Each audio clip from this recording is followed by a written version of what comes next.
Hello friends, போன வீடியோவில் நான் செக்ஷன் 30 ஃபஸ்ட்டு ஸ்பெசிஃபிக் டிடக்ஷன் பார்த்தோம். இந்த வீடியோவில் செகண்ட் ஸ்பெசிஃபிக் டிடக்ஷனான செக்ஷன் 31 அண்ட் செக்ஷன் 32 பார்க்க போகிறோம். ஃபஸ்ட்டு செக்ஷன் 31 என்னென்னா expenses on plant and machinery. ஒரு பிளான்ட் அண்ட் மிஷினரியில் நம்ம ஏதாச்சும் ஒரு எக்ஸ்பென்சஸ் பண்ணுறோன்னா அந்த எக்ஸ்பென்சஸ் வந்து நம்ம வந்து 31 படி டிடக்ஷனாக க்ளைம் பண்ணிக்கலாம். கரண்ட் ரிப்பேர்ஸ் க்ளைம் பண்ணிக்கலாம். ஆனால் கேபிட்டல் நேச்சராக இருக்கிற எக்ஸ்பென்சஸ் க்ளைம் பண்ணக்கூடாது. ரொம்ப ரொம்ப important. Capital nature expenses claim பண்ணக்கூடாது. இன்சூரன்ஸ் ப்ரீமியம் வந்து கரண்ட் ரிப்பேர்ஸ் தான், ஸோ க்ளைம் பண்ணிக்கலாம். அடுத்து ரொம்ப ரொம்ப இம்பார்ட்டண்ட்டான topic depreciation under section 32. Section 32 படி டெப்ரிஷியேஷனை நம்ம ஒரு எக்ஸ்பென்ஸாக க்ளைம் பண்ணிக்கலாம். என்ன டெப்ரிஷியேஷன்னா ஃபஸ்ட்டு என்னென்னா ஒரு அசட்டோட வேல்யூ குறையும், தேய்மானம் அப்படின்னு சொல்லி தமிழில் சொல்லுவாங்க. அதனால குறையிறது தான் டெப்ரிஷியேஷன். ரெண்டு இருக்குது, active use, passive use. Active யூஸ்னால் பிரச்சனையே இல்லை.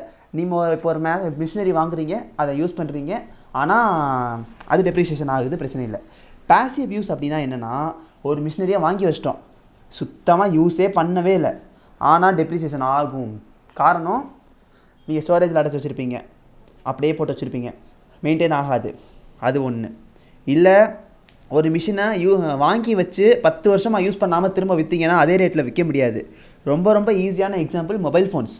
இப்போ வாங்கி நீங்கள் நாளைக்கு விற்றா கூட வாங்கின ரேட்டுக்கு விற்க முடியாது. அதுக்கு காரணம் அப்சாலசன்ஸ் நிறையா இருக்குது. அதில் வந்து இம்பார்ட்டண்ட்டான ரீசன்ஸ் இதுதான் பேசிவ் யூஸ். நம்ம யூஸ் பண்ணலைனாலும் அந்த மிஷின் வந்து டெப்ரிஷியேட் ஆகும்.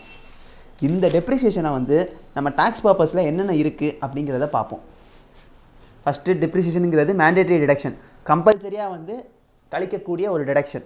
ஒரு மிஷின்லேருந்து நமக்கு இன்கம் வருதுன்னா கண்டிப்பாக நம்ம டெப்ரிஷியேஷனை வந்து ஒரு என்ன சொல்கிறது எக்ஸ்பென்சஸாக நம்ம க்ளைம் பண்ணிக்கிறதுக்கு நமக்கு ஆப்ஷன் இருக்குது. அதே மாதிரி ஒரு பிளாக் ஆஃப் அசெட்ஸ் இருக்குது, ஒரு 10 அசெட் சேர்த்து 10 லட்ச ரூபாய்க்கு வேல்யூ இருக்குது. அதில் வந்து ஒரு 5 அசெட்டை நீங்கள் வந்து விற்றுட்டிங்கன்னா கூட மீதி 5 அசெட்ஸுக்கு நம்ம டெப்ரிஷியேஷன் க்ளைம் பண்ணிக்கலாம். அதுதான் வந்து பிளாக் ஆஃப் அசெட்ஸ் மெத்தட். நம்ம அக்கௌண்ட்ஸில் straight line method, written down value method அப்படின்னு நிறையா மெத்தட்ஸ் பார்ப்போம். ஆனால் இந்த இன்கம் டேக்ஸை பொறுத்த வரைக்கும் டெப்ரிஷியேஷன் வந்து அந்த மெத்தட்ஸில் ஃபாலோ பண்ணக்கூடாது. என்ன மெத்தட்ஸில் ஃபாலோ பண்ணணும்னு கேட்டிங்கன்னா பிளாக் ஆஃப் அசெட்ஸ் மெத்தட் அப்படிங்கிற ஒரு மெத்தட்ஸ்லாம் ஃபாலோ பண்ணணும். பிளாக் ஆஃப் அசெட்ஸ் அப்படின்னா என்னென்னா ஒரு group of assets. Group of அசெட்னா ஒரு கம்பெனி, ஒரு கம்ப்யூட்டர், ஒரு ஃபேன், ஒரு மிஷினரி அப்படின்னு சொல்லக்கூடாது. ஒரு கம்பெனின்னு எடுத்துக்கிட்டால் அந்த கம்பெனி மொத்தமாக வந்து ஒரு கம்பெனிக்குன்னு தான் வந்து டேக்ஸ் ரிட்டர்ன் ஃபைல் பண்ணுவாங்க.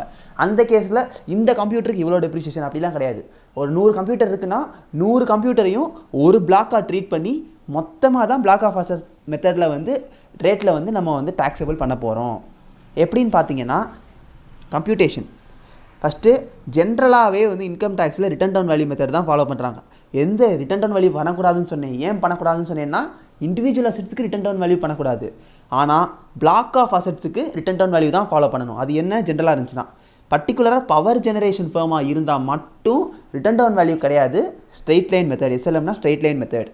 நல்லா ஞாபகம் வச்சுக்கோங்க. பவர் ஜெனரேஷன் ஃபர்மாக இருந்தால் அது வந்து ஸ்ட்ரெயிட் லைன் மெத்தட், மித்த எல்லாத்துக்கும் வந்து ரிட்டர்ன் டவுன் வேல்யூ மெத்தட். இதுதான் வந்து ஜென்ரல் கேஸ்.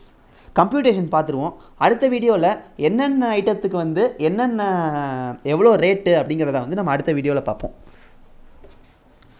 கம்ப்யூட்டேஷன் பார்த்தீங்கன்னா ஃபஸ்ட்டு ஓப்பனிங் வேல்யூ, வருஷத்தோட ஆரம்பத்தில் ஒரு மிஷினரிக்கான வேல்யூ இருக்கும். அது ஆட் காஸ்ட் ஆஃப் அடிஷன். ஏதாச்சும் இனிஷியலாக இன்னும் கொஞ்சம் நம்ம மிஷினரி பர்ச்சேஸ் பண்ணியிருக்கோன்னா அதான் காஸ்ட் ஆஃப் அடிஷன். அதை ஆட் பண்ணிவிட்டு சோல்டு இடையில விற்றுருக்கோன்னா அதை விற்றா அந்த இதை லெஸ் பண்ணி வர்றது தான் ரிட்டர்ன் டவுன் வேல்யூ. அந்த ரிட்டர்ன் டவுன் வேல்யூக்கு தான் வந்து நமக்கு வந்து டெப்ரிஷியேஷன் கண்டுபிடிக்கணும். கம்பல்சரியாக ரிட்டர்ன் டவுன் வேல்யூ பாசிட்டிவாக தான் இருந்தாகணும். ஏன்னா நெகட்டிவ் ஆயிடுச்சுன்னா என்ன அர்த்தம், பிளாக்கே இல்லைன்னு அர்த்தம். பிளாக்கே இல்லைன்னா எப்படி டெப்ரிஷியேஷன் போடுறது? ஒரு மிஷினரி அப்படின்னு ஒன்று இருந்தால் தான் அதுக்கு வந்து நமக்கு வந்து டெப்ரிஷியேஷன் போட முடியும்.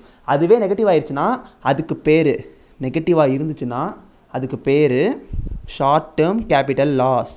ஒரு விஷயத்தை வாங்கி கம்மி ரேட்டுக்கு விற்றுருக்கோம் அப்படின்னா அதுக்கு பேர் ஷார்ட் டேர்ம் கேபிட்டல் லாஸ். இது நமக்கு இங்கே எதுக்கு மேட்டர் கிடையாது, எப்போவுமே பாசிட்டிவாக இருக்கணும் அப்படின்னு ஞாபகம் வச்சுக்கோங்க. அதுலேருந்து டெப்ரிஷியேஷன் எடுக்கணும். அதுதான் க்ளோசிங் வேல்யூ ஆஃப் பிளாக். அந்த க்ளோசிங் வேல்யூ ஆஃப் பிளாக்குக்கு தான் நம்ம வந்து டேக்ஸ் கட்ட போகிறோம். இதுதான் வந்து டெப்ரிஷியேஷனுக்கான கம்ப்யூட்டேஷன். என்னென்ன அசெட்ஸுக்கு எவ்வளோ டெப்ரிஷியேஷனுங்கிறத நம்ம அடுத்த வீடியோவில் பார்ப்போம். ஏதாச்சும் டவுட்ஸ் இருக்குன்னா கமெண்ட் செக்ஷனில் கேளுங்க. மறக்காமல் சேனலை சப்ஸ்கிரைப் பண்ணிடுங்க. Thank you friends.